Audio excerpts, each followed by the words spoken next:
Hi everyone, and a warm welcome to the Friday live Q&A. So this is the 26th of June 2020, which also marks the final Friday of the month of June. And I'm really happy to be able to connect with you all here. My sincerest apologies as well for starting this live Q&A slightly later because I was held up at another speaking and training engagement. It was a very fun training engagement, and this being the final live Friday Q&A for the month, we will of course share more details, so stay tuned on the next Q&A that we're going to do, if we're going to do one too, and when it's going to be, which day of the week as well. But I must say that I personally have enjoyed so much connecting with each and every single one of you on a weekly basis, for me to share some ideas and some thoughts and insights, and for you to share some of your questions, some of your comments, some of your insights as well.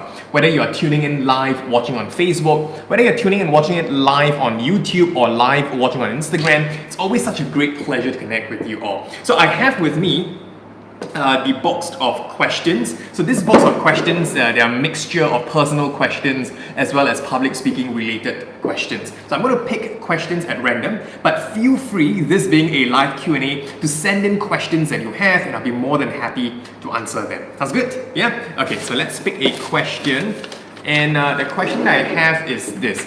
Darren, which is more important, content or delivery? Now, for this particular question, I would say it's a question that has been asked many a times, not just in Singapore, but whichever country that I go to, I have friends who ask me this question. So which one is more important, content or delivery? Now, we need to see these two elements as, well, content is king, delivery is queen. The thing is that both of them play an equally important role, where you can't have one without the other. Can you imagine if you have the best of content, you have placed a lot of effort, you have invested a lot of time to create the best of content for your audience, but if you present it in a boring manner, not in an engaging manner at all, it's just going to put your audience members to sleep. The message can never get across.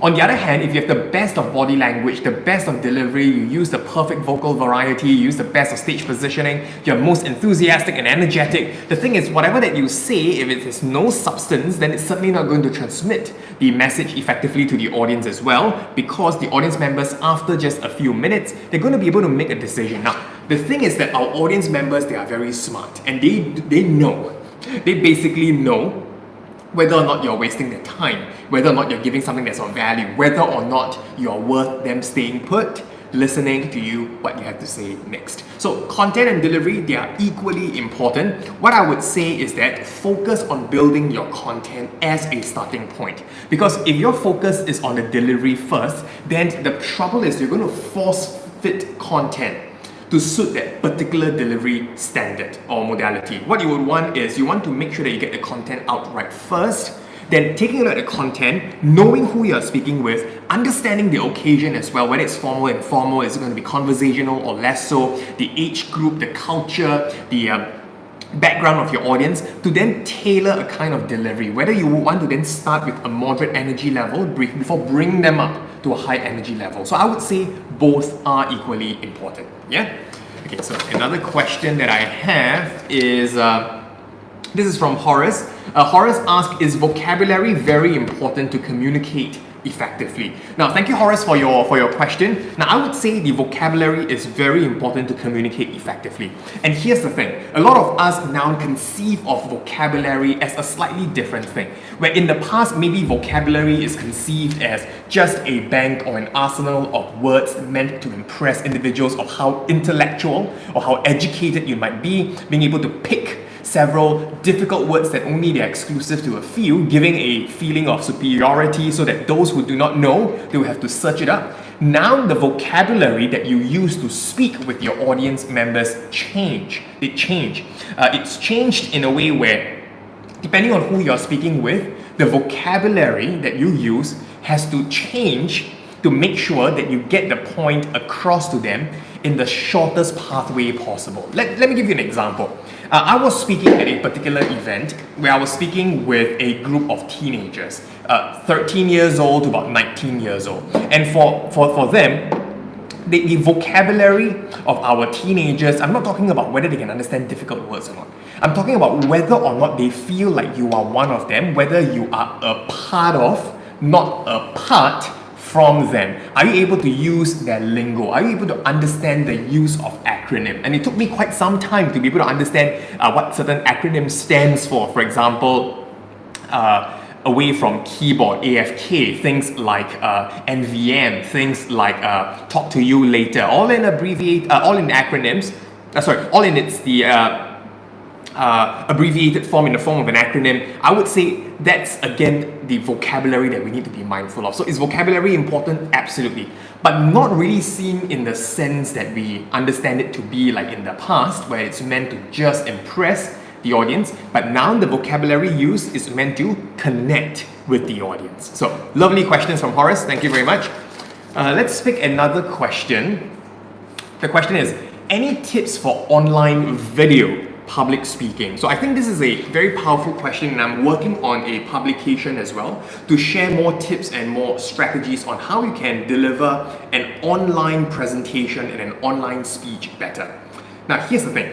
The online platform, it means there are three things to take note of. Number one, the speeches that you give, they are more permanent in nature. Whether it means that your mistakes or your strengths can be recorded, it also means that it can be disseminated to a wider crowd and over a long period of time. That sort of legacy that you leave behind, it can be both good and bad, it's going to stay for long. That's why we often tell our clients when you make a mistake, that mistake becomes more permanent, precisely because it is via an online video presentation platform.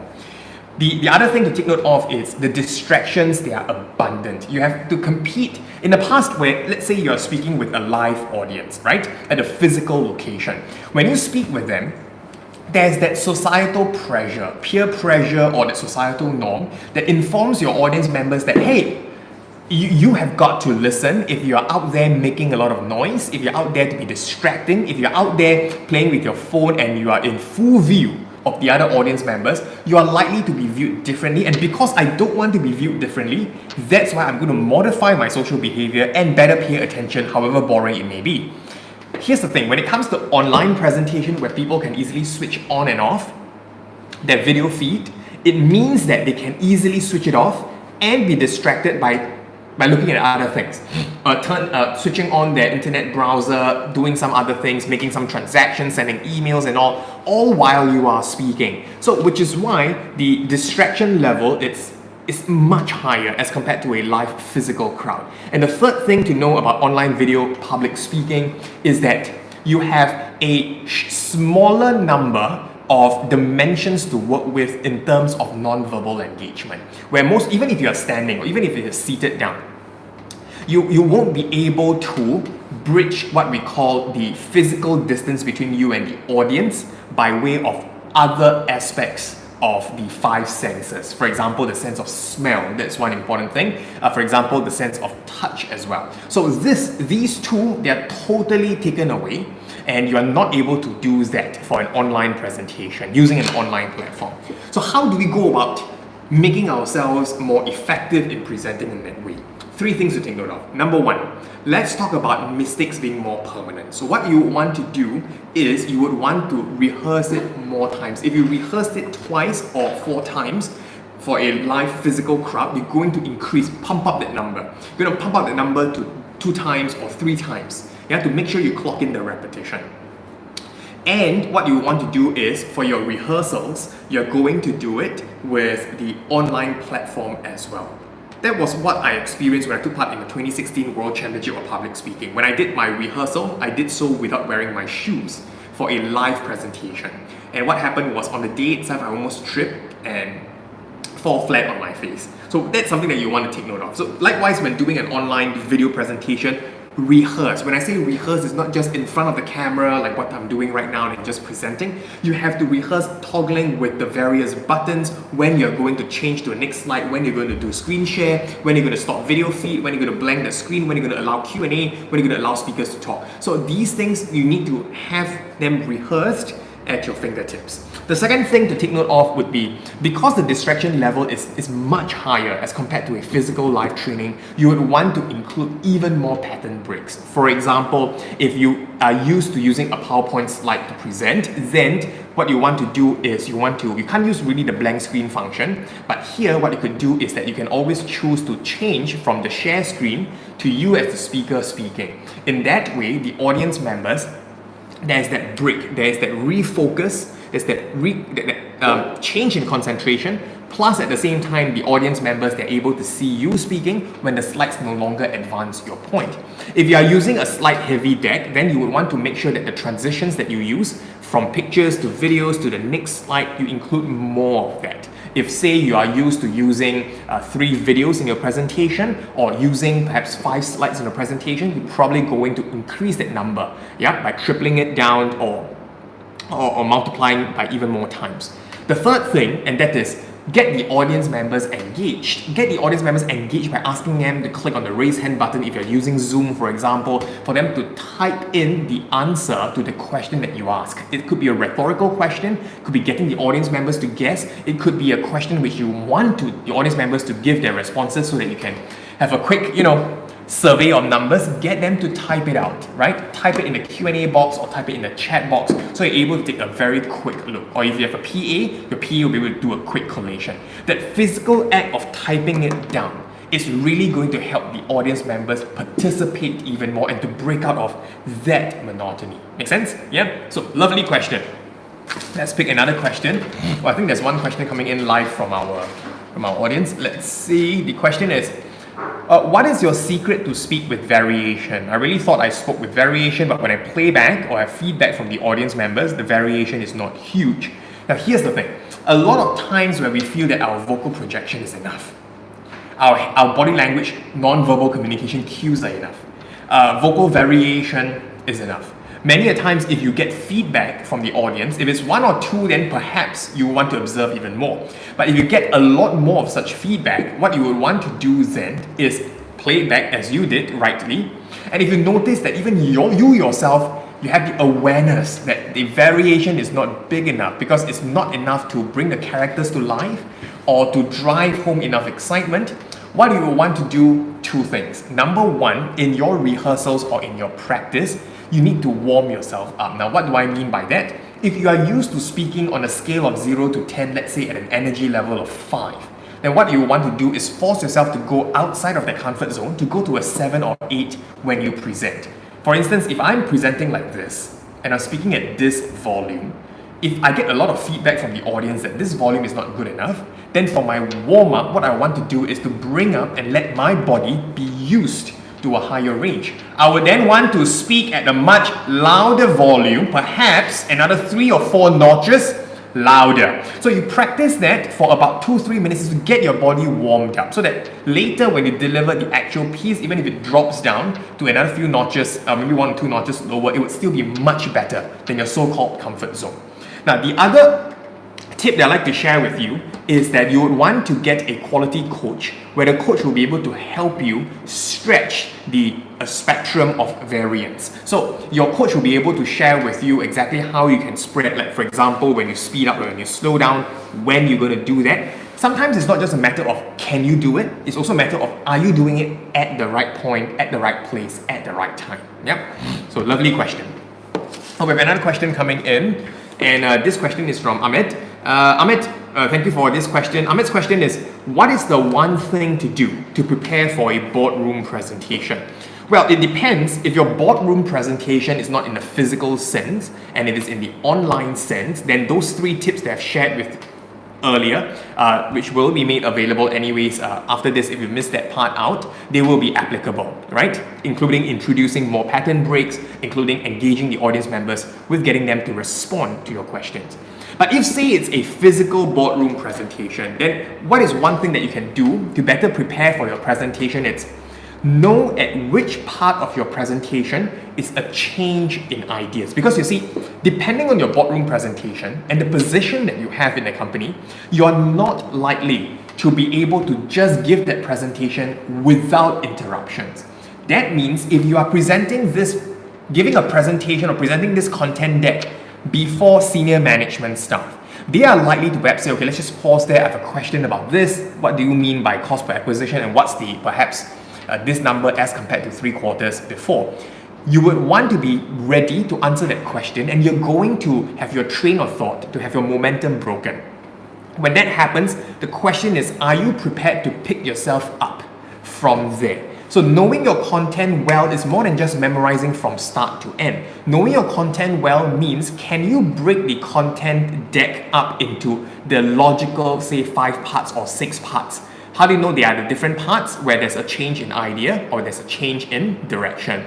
Then you will want to master those points as you rehearse, so that in case your train of thought is broken or your momentum is broken, say in point number 2, you would still be able to move on to point number 3 thereafter, in case you can't quite pick up from where you last left off. So in this way, you're still able to cover without relying, say, on understanding what's the line before, what are 2 lines before knowing what to say. Okay, so rehearsing using that is going to help you prepare much better. Plus, when you present in that way, it's going to allow you to better know and internalize the point, so that when you're asked questions, you're less likely to be thrown off guard. Make sense? Yeah? So cool. Lovely question. Let's pick another question. We have this question, which is, I like this. What is the best career advice that you have ever received? What is the best career advice you have ever received and given? Well, I would say the best career advice that I've ever received was one where try something out part-time before going into it full-time. I love that advice because for me, I was in law and I had the opportunity to expose myself, one, by starting my own company even while I was a law student, to running, managing and creating profits for that company the few years that I was studying law, and even for the part that I was in legal practice, while I wasn't actively training, I was able to ask my other trainers to be able to do that. So really doing that part-time really helped me in understanding, is that something for me? Is that something that I really want to go into, or is it just because it's a shiny object, I'm just in there for the moment? Going there part-time for a few months, I was in there for a few years, really informed me that, hey, this is something I want to do for the longer term, not just full-time, but over time as well. That's, I would say, the best career advice that I've received. If you are at a point in time that you are exploring a career change, and really I mean career change, not to a similar industry, but to a totally different industry, but you somehow feel very passionate about, then you would want to try it out on a part-time basis first. See how it's like before you make a decision. If you find that after trying it out, this is the one that you want to do, or if you're not too sure yet, then expose yourself to some more. Maybe go to another company, offer to do it for free. People are more than willing to accommodate you if you're the right fit. Then hey, you're going to get a much clearer answer, and you know that the answer that you got is the answer that's going to stay in the longer term. Yeah. So what's the best advice, career advice that I have given? The best career advice that I've given is, when you are trying to go into a new domain, a new job. In fact, it's not just a new job. Now, come to think of it, in any job that you go into, always be prepared to give more and be proactive. This is one thing I always share with my friends too. If they ask, like for example, because they're quite keen to know what are bosses looking out for, or what are employers looking out for, what are entrepreneurs looking out for when they hire either a partner, or they hire a team member, or they hire an executive staff. What are some of the things they're looking out for? I look out for 3 very important things. Number 1, that the person needs to be a good fit with the team, in terms of the values, in terms of the working approach, in terms of the proactiveness. It's not just doing something, done and I'm done, but sometimes actively asking, okay, I'm done with this, what's something else I can help you with? Or doing something and just pleasantly surprising us with, hey, you know what, I'm already done with this particular piece of work within a short period of time. I know the deadline is actually a few days later, but I got it done already and here's it for you. And we are always very impressed. I can tell you it's not just for me, but ask any entrepreneur out there. We would love to have talents like the ones I've described, but we know that talents like the ones I've described, they're not easy to find as well. Number 2, loyalty. Loyalty is one thing that it's really, really important. When we say loyalty, is not agreeing for the sake of just agreeing, but it's more of loyalty to serving in the best interest of the company. so that it's either preventing conflict of interest. It could also mean that in some ways going the extra mile, even though you're not being asked for the company. And sometimes if it means that you see something is wrong, there's some wrongdoing done to the company, you will be willing to share it with perhaps the senior management, so that senior management can potentially identify what's a threat, what's a potential wrongdoing by maybe another employee, so that we can all protect one another's interests. So I would say loyalty to the brand also, that when you go out, is to also speak well of the brand behind the back of the brand, but in front of the brand, you're free to air some points, which is in the best interest of the company. It's like your best friends, right? Really good friends are the ones who are going to say good things about you behind your back. Not bad things, but good things behind you, but perhaps things that you may not want to hear in front of you. They will be willing to share with you things that's in your best interest. So loyalty is another one. And the final one I would say is always be prepared for change. Be prepared for change. Upskill, develop yourself, and know that when change happens, you're able to, in a very quick period of time, react accordingly. The test of entrepreneurs as well as people working in a whether startup or SME is the ability to adapt within such a short period of time to changes, because if you don't, then you will just be wiped out, right? So that's certainly the three tips that I hold true to, and it still will be the same three advice that I'll give. We would pick another 2 or 3 more questions. I have a question here: how to develop new ideas and innovate to speak. This comes at a time that I would say is very important. You see, COVID-19 has a very significant impact on my business, in a sense that public speaking training, truth be told, because we own a few centers in Singapore, we have our online global campaigns as well. The thing is, when COVID-19 hit and there was a circuit breaker period, in some countries it's called the movement control order, some countries it's called the stay home order. Whatever the case may be, it means that people cannot go to a physical learning center to learn. When that happens, definitely it hurts your bottom line. No matter what people say about, say, how public speaking, you can convert it 100% online. It is true you can for select modules, right? For instance, like oral examination, interview skills, online presentations, all these you actually need this. You need not have to speak in front of a large crowd. But when it comes to, say, building certain confidence in specific speaking scenarios, that is something where we will still need to provide a physical space. So how it has affected our business is that there were some of our clients who have then chosen to go on a leave of absence. And that's perfectly normal, right? They are still loyal to the brand. In fact, they love the brand so much they say that once physical classes can resume, we want to come back. So it's not as simple. It's the same thing that people have the idea that all F&B businesses, you will definitely be able to adapt. COVID is not going to affect you because you can do food delivery. The thing is number one, not so easy for some F&B companies to be able to do that. It's also the case where sometimes the model is just not built for that as well. So for us, what we had to do, we had to innovate very, very quickly.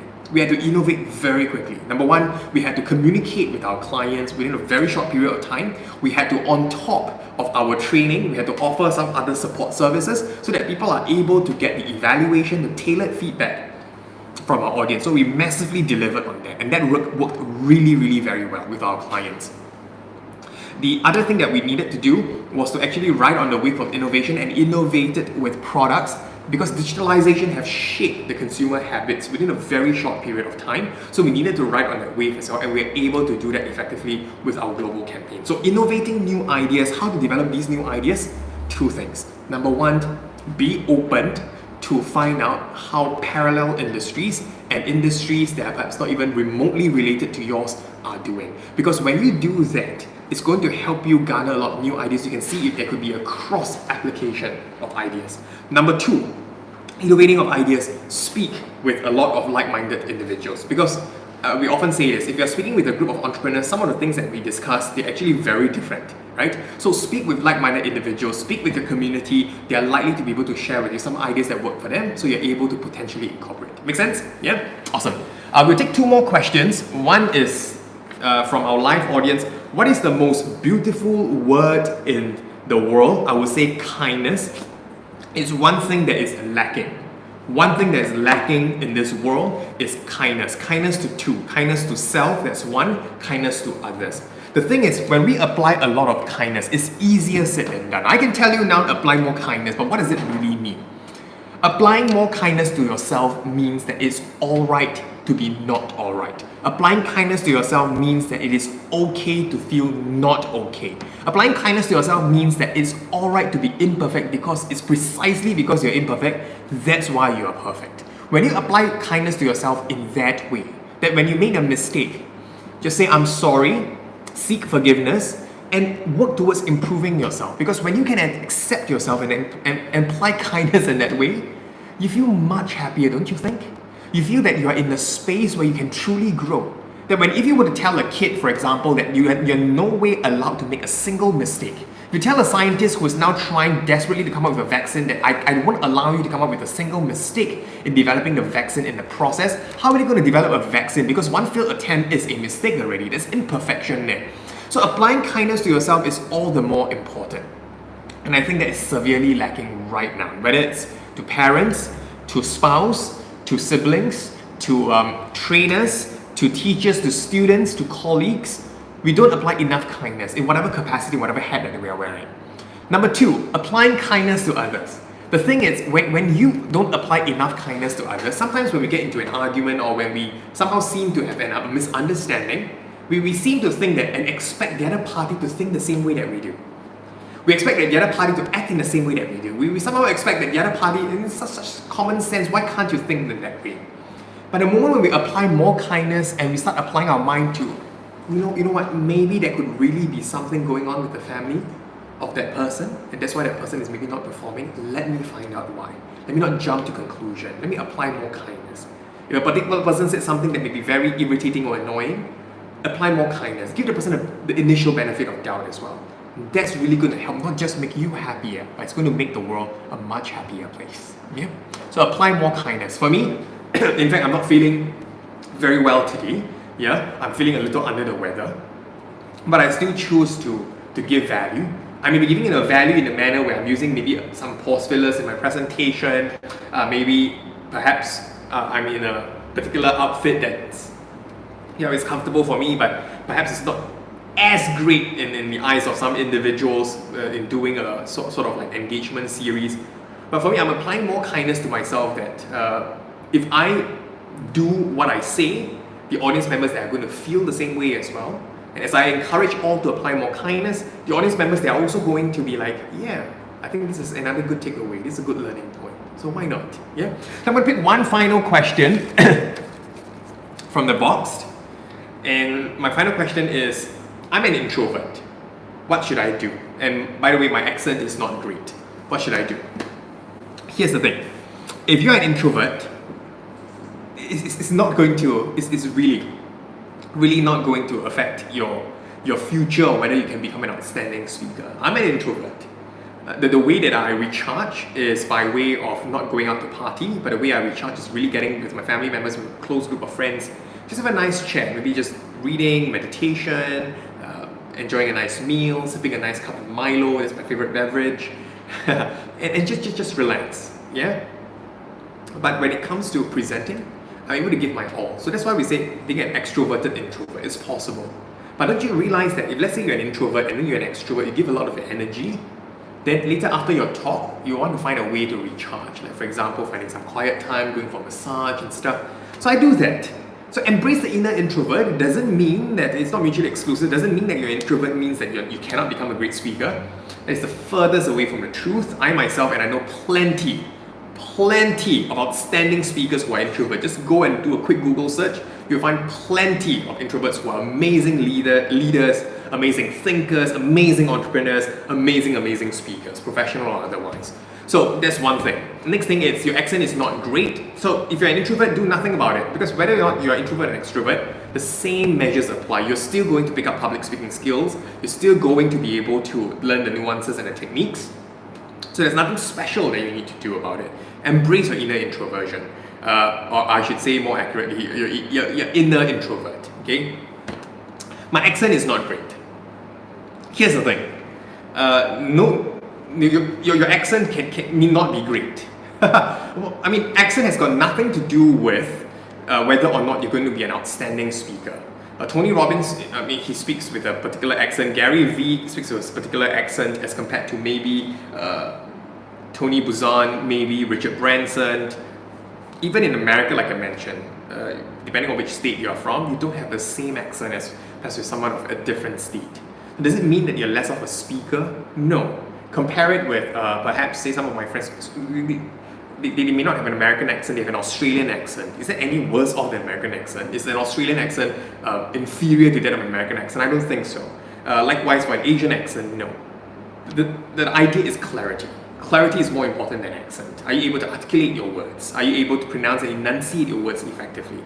So if those are not compromised, then don't worry about accent. Apply more kindness to yourself. You're in a great place. Yeah. So with that, we've come to the end of our live Q&A. It's been such a great pleasure connecting with you all. I really look forward to the next Q&A. When is it going to be? I don't know. In fact, I'm going to keep it as an element of surprise. We'll make an announcement. Stay tuned next week if we're going to do one, and if we're going to do one, when it's going to be, and what time, and what day of the week. It's been such a great pleasure connecting with you all for the past 2 to 3 months. Yeah, we've been doing 3 months of live Q&A.